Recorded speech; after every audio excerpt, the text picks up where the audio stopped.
दिलों में दाखिल ही नहीं हुआ। और अगर तुम अल्लाह और उसके रसूल की फर्माबरदारी करोगे तो अल्लाह तुम्हारे आमाल में से कुछ कमी नहीं करेगा।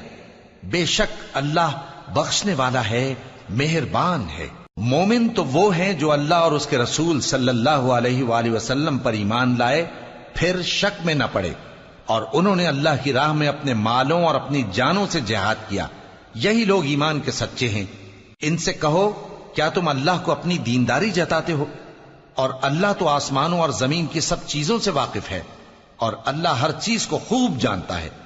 ये लोग तुम पर एहसान रखते हैं कि मुसलमान हो गए हैं। कह दो कि अपने मुसलमान होने का मुझ पर एहसान न रखो, बल्कि अल्लाह तुम पर एहसान रखता है कि उसने तुम्हें ईमान का रास्ता दिखाया, बशर्ते कि तुम सच्चे मुसलमान हो। बेशक अल्लाह आसमानों और जमीन की पोशीदा बातों को जानता है, और जो कुछ तुम करते हो उसे देखता है।